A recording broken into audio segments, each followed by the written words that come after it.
Here's my parenting tip of the day. You always have to at least offer to feed your kids. Take that for what it's worth. Write that down. Hit subscribe.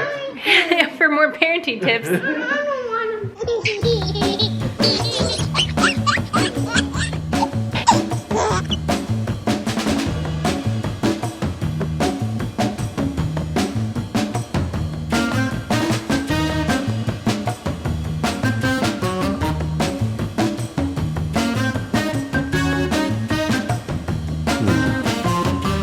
What are you doing? Okay.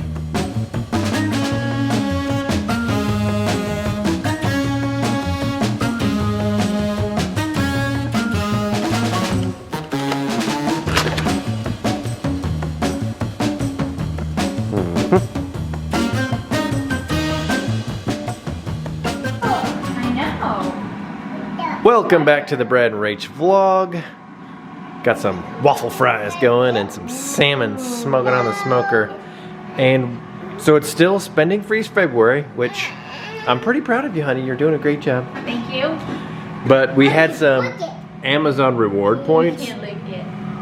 And Rachel and I am very tired of the cat's water just sitting out there. So we'll put this. Some people are thoroughly grossed out that our cat's water is sitting on the counter. Really? Like we encourage them to climb onto the counter. Yeah. Eloise? Yeah, we do. They're part of the family, that's for sure. Yep. So anyway, we got him this water fountain from Amazon. We'll link it below. It's pretty awesome. It is awesome. And how much water does it hold? That's the question. It's quite a bit. It's 2.5 liters or something like that. I'll look it up right now. We were worried that with their water being out where their food is, which is there's a cat hole through our pantry into the utility room, and that's where their food and litter box and everything is, so they can go in and out as they please. And their water being out there, I was worried we would forget to put water in it, even though you're out there every day doing food. Right. So we kept it in here to help remind us to refill their water. And now that has a lot more reservoir. Guys, you can't play with it. Guys, don't be touching it. That's the cat's water. So yeah, it's the 2.5 liter, 84 ounces. 84 ounces? Yeah, so hopefully that'll last a couple days. Dang. Should I talk about my brush with death? That and about our update trip for our house build. We have so much to talk about. Yeah. Stay tuned. Whoa. You really outdid yourself. It's all the smoker, it's not me. Was it pre-seasoned? Yeah.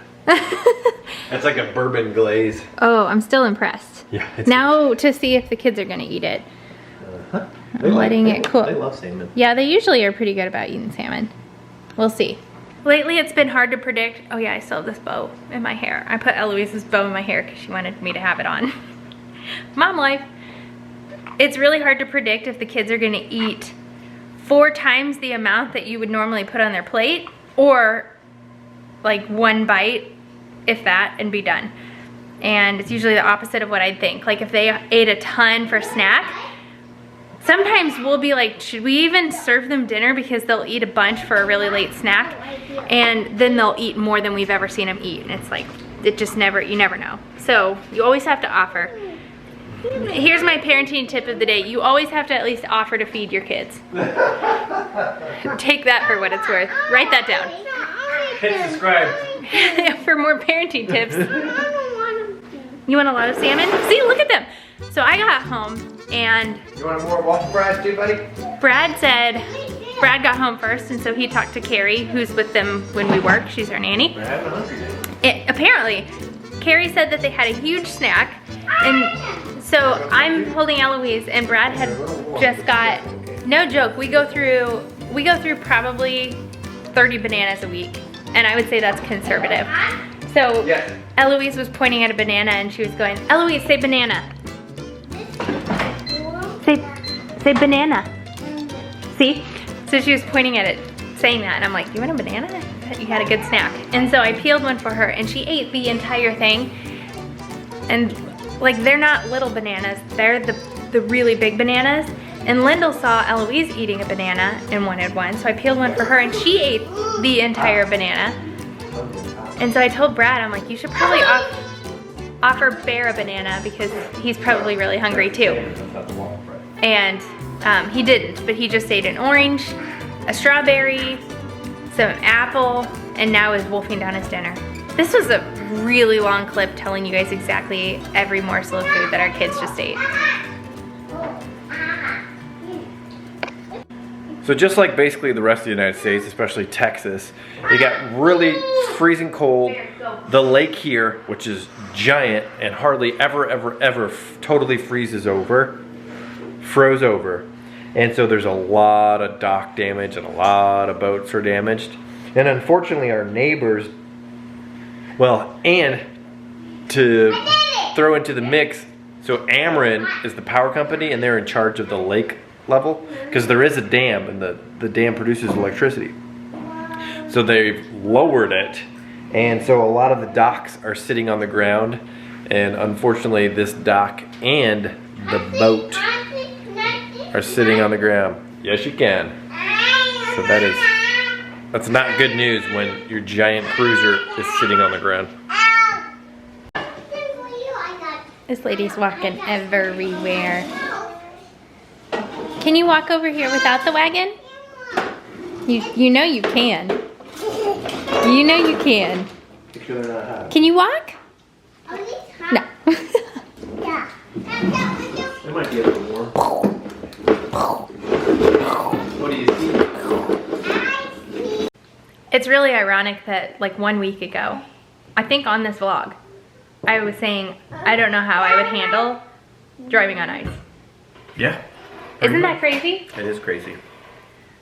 This morning on my way to work, I should have known that it was potentially icy, and it was like the bad kind of ice, black ice, because as I walked to my car, I slipped a little in the driveway. Ketchup. So I'm driving along, and our road is pretty dang curvy, the back roads to get to work, and so really curvy, hilly, and no shoulder, basically. 2-lane, no shoulder. So I'm driving along, and then all of a sudden, I'm fishtailing, and my car, I don't know if it got completely sideways, but it had to have been close. It felt like it anyway. Completely sideways, we'll call it one way. Completely sideways the other way, and then went back the first way again. And then when I caught, I was headed almost at a 90-degree angle towards the side of the road. And 2 cars were coming towards me on the other side, and luckily as this was all happening, they both stopped when they saw that I was completely out of control, and otherwise I would have hit them for sure. Like if they had not stopped, we all would have been goners. And I did absolutely everything wrong.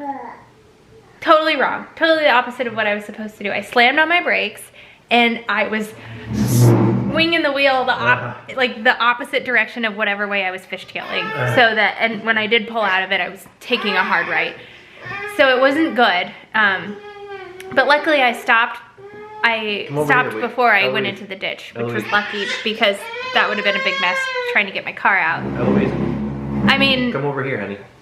My life was flashing before my eyes. I'm not even being dramatic. It was terrifying. I was shaking. Apple. Apple. Your apple sounds like eyeball. Say apple. Apple. That was good. Yeah, nailed it. Can you say apple? Water. What? Water. Say water. Water. Water. How about apple? No. I thought Bear enunciated words really well at this age. It's unbelievable how she enunciates water. The kids at this age were saying wah-wah. Up until way after this age. What's crazy is she's approaching the age that they were when we moved into this house. I think we talked about that before. Anyway, back to my life flashing before my eyes. Also, the car knows when you're slipping, I guess. So it was like beep, beep, beep, beep, beep, beep, beep, beep, through the whole thing, letting me know I'm slipping as I'm fishtailing. So that was really stressful too. Yes. Sit down. Sit down. Yes. Yes. Eloise. Sit down. What? Sit down. Sit down. You know she's cute. Uh-huh. She's really cute. So anyway, I was like shaking. I was able to just drive out of the ditch, pulled over because I was shaking. called Brad, or you called me. I called you. I pulled over and texted Brad. I was like, turns out I don't know how to drive on ice. And then you called me. Not that I ever thought that you did know how. No. Well, I said I didn't know if I did, but the answer is no. I don't know how to shut off that instinct though. So if you have any suggestions on driving on ice and not instinctively reacting the opposite way you should. It just takes practice. So I just need to drive on ice more. That sounds dangerous though. How else are you gonna learn? In a controlled environment, like in a parking lot or something. Okay. Maybe they have ice driving simulators I could get in. And what's just as crazy, so I went over that spot that Rachel about killed herself, and I almost called her and was like, hey, just so you know, there's some ice on the road. But I thought that she would get mad at me that, you know, I would call her because I think she's a bad driver or whatever. No, I would think that would mean you'd love me. Okay. Just for future reference, tell me when there's ice on the road. Yeah, evidently. But even more ironic is like when she texted me that, or like when we were talking on the phone, there was a line of traffic, which we live not in the middle of nowhere, but we live in rural Missouri, and there's literally never, in the 3 or 4 years that I've been driving to clinic, I've never been in a standstill traffic. And that there was today. So it's like, what the heck is going on? Well, it turns out there was a truck that slipped on the ice, went into the ditch and crashed. But yeah, there was a truck in the ditch, pretty tore up, with like a trailer and a van also in the ditch. So it was one of those mornings where everybody was overconfident because, you know, all the snow has melted and all the ice is gone or whatever. But like in the shaded areas, there's just that hidden ice.